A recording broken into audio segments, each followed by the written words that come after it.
Meu bebê tem refluxo, como eu melhoro o refluxo desse bebê? Sei que essa é uma dúvida que aparece em muitas famílias, porque o refluxo é uma condição sim comum e é sempre importante que o tratamento de qualquer situação no bebê seja acompanhada por um pediatra, em consulta presencial. Aqui eu vou te dar algumas estratégias que são fundamentais de serem seguidas, mesmo que você não tenha o diagnóstico de refluxo, mas você esteja desconfiando porque você vê o seu bebê gorfar, porque você vê ele colocar leite para fora, você fala, talvez esse bebê tenha refluxo, ainda tô marcando o pediatra, ou já marquei, mas estou tentando melhorar. Algumas estratégias bacanas pra gente cuidar desse refluxo. Eu me chamo Ana Bárbara Januzzi Lagoeiro, sou médica, pós-graduada em pediatria e estudos de sono, mãe de 2 meninas e tenho esse canal aqui pra gente dividir estratégias baseadas em evidências, dicas muito práticas, tudo que a gente precisa para ter uma maternidade, uma paternidade mais tranquila nessa jornada aí com esses bebês maravilhosos. Gente, o refluxo, ele é uma condição do nosso esôfago e do nosso estômago, é uma condição que envolve o nosso trato gastrointestinal, que faz com que os alimentos saiam do estômago para locais que eles não deveriam ir. Eles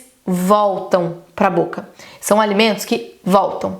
Então, ao invés deles continuarem o trajeto deles pelo trato gastrointestinal, descendo para o intestino, passando ali, descendo tudo e continuando seu caminho, por algum motivo eles voltam. O maior e o principal motivo desses é que essa criança, ela tem um esfíncter imaturo. O esfíncter, ele é uma estrutura muscular que vai ganhando força conforme a criança vai crescendo, mas ainda no comecinho da vida, ele pode ser imaturo, então ele não fecha bem a comunicação entre o estômago e o esôfago. Então aquele alimento volta. Alguns estudos falam que até 72% das crianças vão apresentar algum grau de refluxo. Não estou falando de botar leite para fora, mas de comida, leite subindo e descendo. Por quê? Porque todos eles têm um esfíncter imaturo. Isso vai melhorando. Por volta dos 6 meses já melhorou muito, por volta de 1 ano a criança quase não tem mais sinal ou sintoma, desde que não seja, obviamente, uma doença muito grave. Em relação ao tratamento, os medicamentos, o que temos em relação às evidências, é que os medicamentos eles têm pouca evidência de benefício nos casos leves. Então, o que são os casos graves, né, pra gente entender? Os casos graves são as crianças que estão tendo pneumonias por conta do refluxo, são as crianças que têm alguma patologia, geralmente uma patologia neurológica, que tem uma dificuldade de coordenação motora, são as crianças que estão perdendo peso de forma grave, mas as crianças que têm refluxo e não têm outros sinais de gravidade, geralmente o tratamento medicamentoso não adiciona muita melhora. Mas por que eu tô falando isso? Porque existe uma expectativa muito grande que o medicamento resolve, e às vezes não resolve, mas para algumas famílias pode melhorar bem, então isso precisa ser combinado com o pediatra.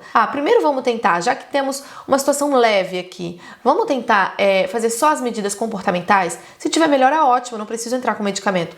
Não, só com medida comportamental não funcionou. Vamos fazer um teste com medicamento, ainda que eu não tenho muita evidência de que ele vai melhorar muito a doença?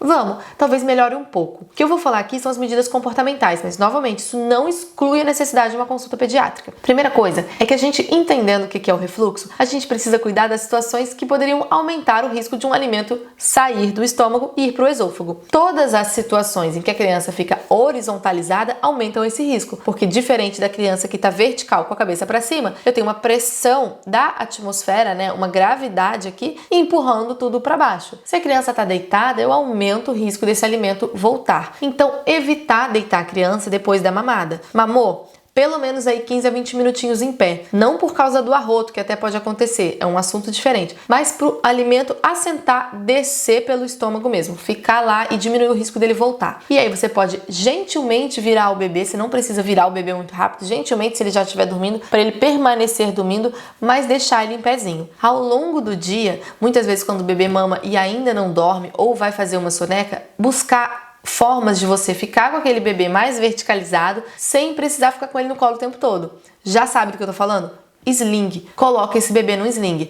O sling vai segurar o bebê numa posição verticalizada, bem amarrado, né? E vai permitir que ele fique lá com esse alimento descendo enquanto você fica com as mãos livres. Isso ajuda muito, gente, principalmente no puerpério, na nossa saúde mental, de saber que a gente está conseguindo resolver aquilo sem ter que ficar segurando o bebê o tempo todo. A outra coisa é evitar roupas apertadas, principalmente aquelas calças que apertam a barriguinha, tá? Roupa apertada não é para usar, fralda apertada não aperta muito a fralda no bebê. E ainda falando da troca de fralda, cuidado quando vocês forem levantar as perninhas do bebê. Não levanta mais do que 2, 3 dedinhos não para limpar o bumbum, porque se você levanta muito o bebê, a gente faz muita pressão intraabdominal e a criança pode ter sim refluxo, ela pode sim regurgitar. E isso, inclusive, aumenta o risco de engasgo. Um outro ponto é o berço. Se o seu bebê dorme no berço e ele tem refluxo, pode ser que você veja ele muito incomodado quando ele deita. Bota esse berço a 30 graus, pelo menos, né? 30, 35 ali, eleva um pouco a cabeceira desse berço. Deixa ela mais elevada de modo que a cabeça da criança fique mais elevada em relação ao corpo, diminuindo a chance desse alimento voltar. E finalmente, procure, obviamente, o pediatra para ver sinais de perda de peso, algum outro sinal de risco que você não tenha identificado para fazer o tratamento correto. Eu quero deixar nesse vídeo uma mensagem importante.